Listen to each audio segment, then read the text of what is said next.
Do you really need to spend $3,000 on a laptop to get into cybersecurity? Well, if you're worried that you need some super expensive, high-powered machine to even get started in this field, then I've got some news for you. I've been working in cybersecurity for over a decade, and I've helped dozens of people break into six-figure remote roles. And today, what I'm about to tell you about the expensive laptops might absolutely change your mind about getting started in cybersecurity, so stick around. And in this video, we're gonna be looking at 3 different cases. So case 1 is if you have a lot of money to spend on a laptop, and we're going to define this in just a second what that means. Case 2 is that you have some money to spend on a laptop, and case 3 is that you basically have no money to spend on a laptop. And we'll also split this into 2 broad categories of cybersecurity jobs: the technical roles and the non-technical roles. And if you know for a fact already that you just want to get into cybersecurity as quickly as possible, then check the link down in the description below and book a call, and we will get you on the path. So I have a little document that I came up with on the screen right now, kind of breaking this out, and we're going to see what I would recommend in each scenario here. So we get the high budget, the low budget, the non-analyst roles, and the technical analyst roles. So let's go ahead and quickly define these. So we'll say a lot of money is if you have $2,000 or more to spend on a laptop. Some money would be, anywhere between that, less than 2K, and no money would be like no money, or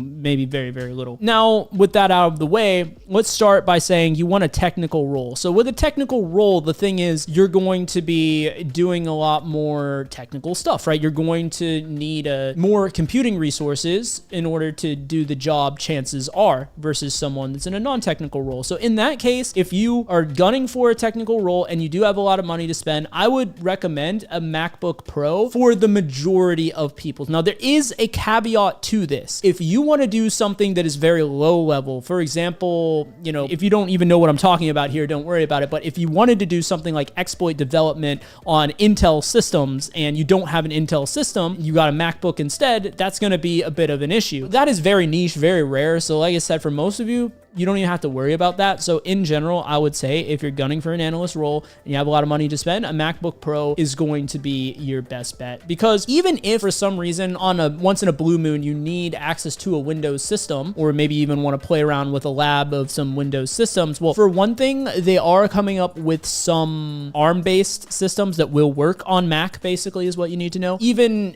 outside of that, you can still spin up these resources in the cloud. So you can use the cloud, you can use cloud-based resources. If you're doing a lot of training on different training platforms, a lot of times they have the target available in the cloud for you to practice, and you don't need to actually run it on your local system. So I would say in 2025, you can, and you probably would prefer to use something like a MacBook Pro just because it's a much better user experience, I find. It has the longest battery life because of the M1 chipset, or the M, whatever the number is, M3, M whatever it is at this point, and probably by the time you watch this video, there's going to be a new Apple Silicon processor out. But the Apple Silicon, it runs really efficiently, so you get a very long battery life. It is just a very smooth experience. So in general, I would recommend that nowadays. Now, by the way, just for those of you who have seen the video back in the day where I was saying I do not recommend Mac, that was in a more specific niche case. If you're doing a lot of Intel-based stuff, then, or if you need to set up a lab environment with Windows servers and things like that are only available on Intel as of now, and again, that might change in the future, but then in that niche case, yes, go with a high-end Windows machine, but for the vast majority of people, a Mac nowadays should suffice. And if you have some money, meaning that you can't really shell out for the MacBook Pro, I would recommend to choose Windows in that case. And if you prioritize, because the laptops are always coming and going, the models are always changing, this, that, and the other, I would prioritize the specs of the laptop rather than like a certain brand, because one brand might have a bunch of different models, and one model might be better than another, but there might be multiple versions of the model. It gets really tricky, right? So if you focus on specs, you're always going to be the best suited. So specifically with the specs, I would prioritize the RAM first. So I would look for something with at least 16 gigs of RAM, because nowadays, if you're running Windows, it's so bloated, it's so resource hungry that 8 gigs is, I believe, the minimum requirements in the specifications listed by Microsoft. So if you're running an 8 gig on Windows 11, let me just tell you, it's going to be a terrible experience. It's going to be so slow. Like, at least get 16 gigs, because you're going to want to run virtual machines. You're going to want to run computers in your computer, build out your own lab environment. So you want to have extra RAM on board to do that. So having at least 16 gigs of RAM is going to be really good. And you also want a modern CPU. And by modern CPU, that's another thing that's always changing.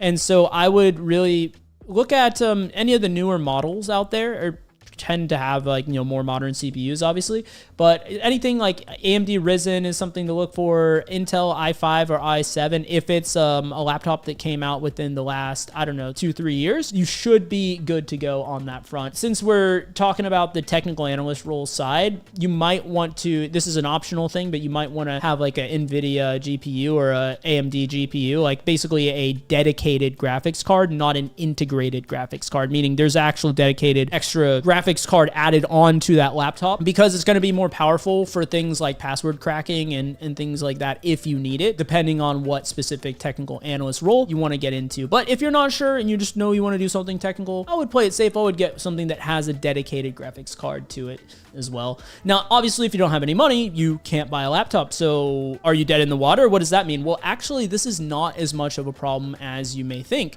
And that is because you can use the cloud. So you can 100% use the cloud for pretty much everything nowadays. Now, it's going to require you to maybe learn some skills that, by the way, that will be valuable in your job search if you know how to use the cloud. But yeah, that's an extra skill set that you might need to learn if you've never played around with that stuff before. But if you can learn that, then that's going to allow you to set up your own labs independent of how fast or slow your laptop is. And there will be some limitations to this. Like if you want to set up a home lab locally and you have a really slow laptop, then yeah, that can be a problem. And also if you're setting up your own lab in the cloud, but all you have is a tablet, that could also be a problem. So what I say, as long as you have access to a laptop, you should be fine in this case, because you're utilizing the cloud. So you're spinning up a server and you're remoting into that system and doing all of the heavy lifting on those systems rather than your own local system, which will make a huge difference. It won't truly matter what exactly your resources are looking like on that local server or local computer. And yeah, that's the technical side. To be honest, it doesn't change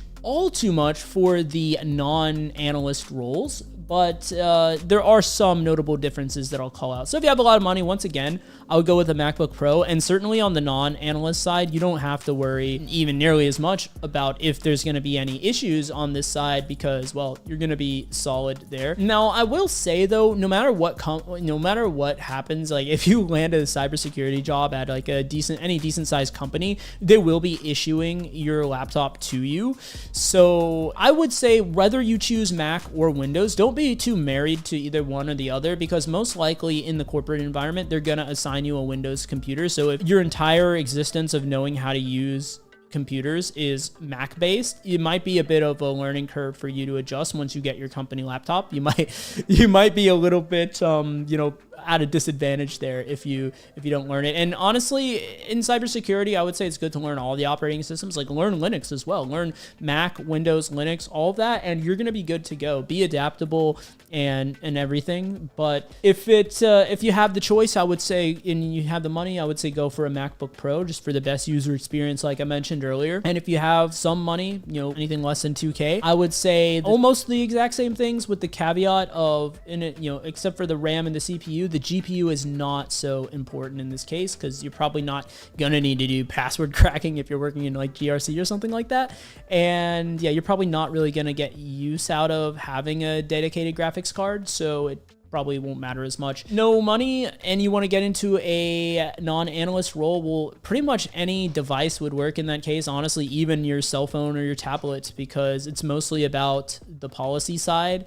And there are technical aspects of GRC. I don't want to say that. I know a lot of people online try to paint the picture that GRC is not technical at all whatsoever. I mean, yeah, there's technical sides to it. Understand the technology and stuff, but do you need a high-powered PC or anything too crazy to do that? No, like you could use your phone, you could use your tablet, as long as you have access to the internet, to be honest. You can learn this stuff, you can study for this stuff, you can acquire the skill set, and you can break into these non-technical roles. One last honorable mention that I'll say is, if it comes down to it, I would honestly avoid getting a cheap Chromebook. I know a lot of people like Chromebooks because of the cost effectiveness of them, but what you're going to rudely find is that a lot of especially if you are pursuing a technical role. Now, if you're pursuing the non-analyst role, by all means use the Chromebook, but if you're going for a analyst role and you get a Chromebook, when you go to practice a lot of the stuff, you're going to find that, oh no, I can't actually run most of this software. There might be some ways around it. If you use the cloud very liberally, you could probably get around it. But I mean, it's going to be annoying. So if you're buying a PC, if you're in the market to buy a laptop, I wouldn't invest in a Chromebook for that reason. So now that you know that you're able to start on your cybersecurity journey, no matter what your laptop situation is, the next thing that you may be wondering is, what do I actually need to know to land my first cybersecurity job? Well, in that case, watch the video down in the description below and the watch next, where I share with you my complete cybersecurity roadmap for 2025.